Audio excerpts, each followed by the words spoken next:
Kenapa kita gagal melakukan komitmen kita untuk melakukan apa yang menjadi kehendak Tuhan? Sudah tahu apa? Penundaan. Saya kasih ilustrasi supaya saudara mengerti dan gampang dicerna. Di sini ada nggak yang ketika seorang hamba Tuhan mengajak saudara untuk melayani Tuhan sambil diiringi satu lagu, hidup ini adalah kesempatan, hidup ini apa? Melayani Tuhan. Saudara jamaah Tuhan nih, wih, saya harus melayani Tuhan. Kesempatan kapan lagi? Ketika saudara ditunjuk jadi ini jadi itu, ya saya mau. Tapi akhirnya tidak terjadi. Saudara tahu kenapa? Karena adanya penundaan. Jangan sekarang deh, nanti dulu, anak saya masih kecil-kecil. Entah lihat deh, anaknya udah besar-besar juga tetap dia nggak melayani.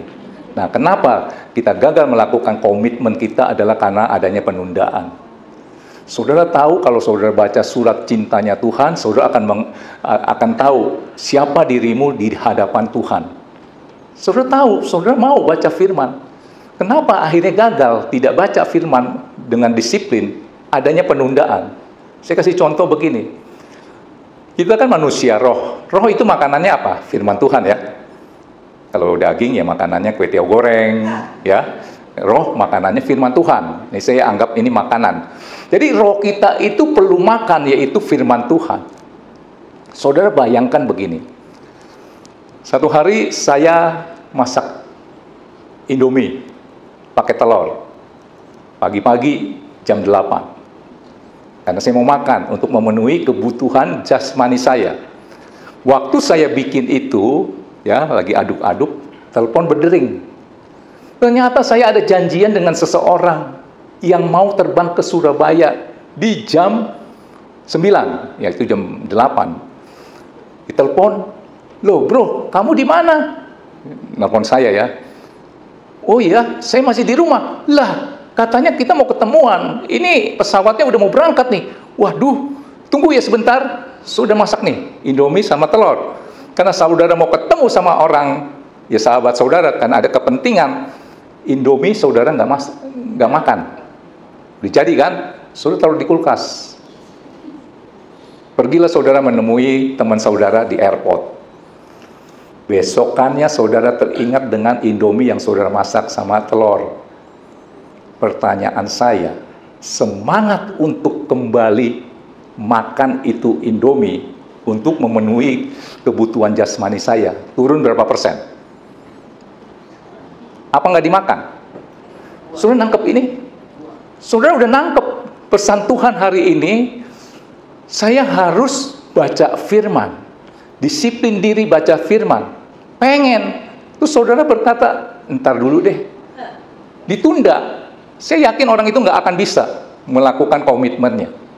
Sudah nangkap ini?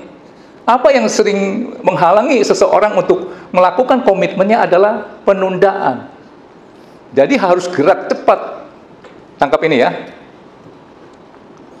Nah saudara, untuk bisa menerapkan baca firman yang gampang begini.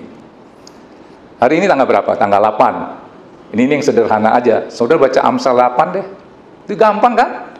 Besok tanggal 9, saudara baca Amsal 9. Ini yang sederhananya ya, karena Amsal itu ada 31. Kalau saya begitu, supaya saya punya hikmat, pengertian kepandaian daripada Tuhan. Disiplin diri seperti itu. Nah, survei membuktikan begini, dimulai dari keterpaksaan, akhirnya menjadi kebiasaan. Dan kebiasaan itu akhirnya menjadi kebutuhan. Nggak lakukan itu lagi, karena itu jadi kebutuhan, saudara udah nggak bisa. Apa yang saudara lakukan terus-menerus, hari pertama, kedua, ketiga, paksain aja. Hari ke-40, yang ke-41 itu jadi habit. Saudara tidak lakukan itu, saudara nggak bisa. Percayalah sama saya. Praktekin deh. Dimulai dari keterpaksaan, paksain. Saya lihat anak saya dulu waktu kecil, suruh sikat gigi kan susah tuh. Paksain, sikat gigi, akhirnya menjadi kebiasaan. Dan kebiasaan itu akhirnya menjadi kebutuhan. Setelah bertahun-tahun kemudian, satu hari saya pergi ke puncak, lupa bawa sikat gigi. Anak saya nangis, nggak bisa tidur sebelum sikat gigi. Kenapa bisa begitu? Dulu dipaksa, sekarang kok dia minta sendiri. Wah, sikat gigi, waduh ketinggalan. Wah, nggak bisa tidur. Jadi kebutuhan. Praktekin dah. Jangan ada penundaan. Tangkap ini. Terus poin ketiga,